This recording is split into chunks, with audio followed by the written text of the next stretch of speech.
Now, a gunman who shot dead 2 people and wounded 12 others in Israel has been killed in an exchange of fire. The attack took place in Tel Aviv in an area full of restaurants and bars. Police said the attacker was captured and killed hours later in Jaffa. Shelley Phelps reports. The moment first responders rushed to reports of a gunman on one of Tel Aviv's busiest streets. It had been filled with pubgoers and diners who gathered shocked and shaken in the aftermath of the attack. I'm coming from North Tel Aviv and I'm going down Dizengoff and I'm driving. There's no police yet and I see a bunch of people running and I hear loud noises.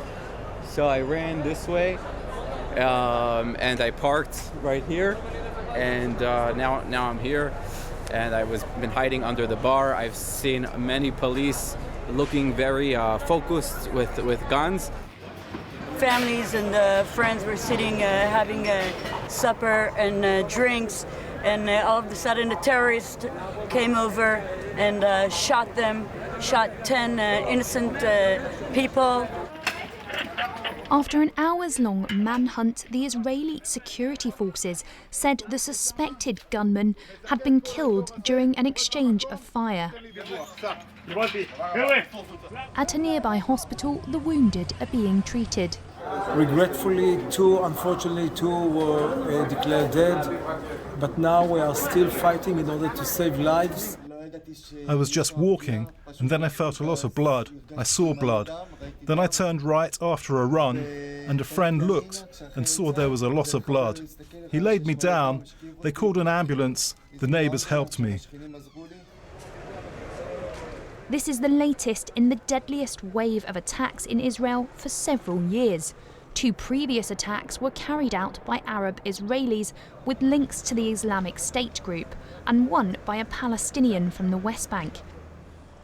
The Israeli Prime Minister Naftali Bennett offered his condolences to those killed and said he was praying for the recovery of those wounded. Shelley Phelps, BBC News. Well, our Middle East correspondent Yolan Nell has been examining Israel's response.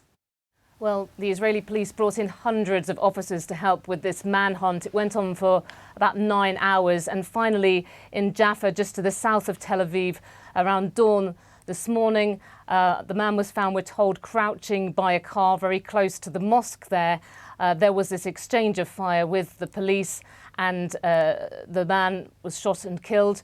We've been told by the Israeli security agency that looks after domestic affairs that he is from the occupied West Bank, from the north, from Jenin.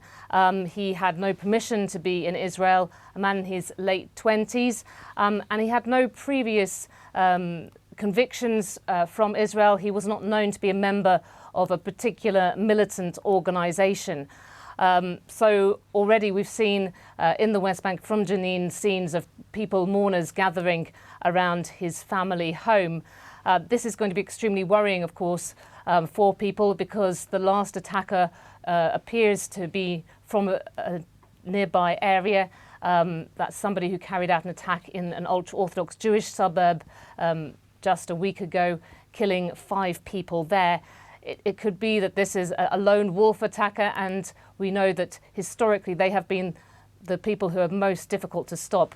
This is part of a deadly wave of attacks there's been in Israel, the deadliest wave in several years. Now a total of 13 people killed in Israel in just over 2 weeks. And so already the security forces have been at a very high state of alert. Now it's the first Friday of the Islamic holy month of Ramadan. People waiting to see what happens in East Jerusalem. That's as thousands of Palestinians make their way to the Al-Aqsa Mosque for prayers. This could be another point of tensions because, of course, this is a contested site. The Al-Aqsa Mosque in Jerusalem is also known to Jews as Temple Mount, often a place where there can be clashes around religious holidays.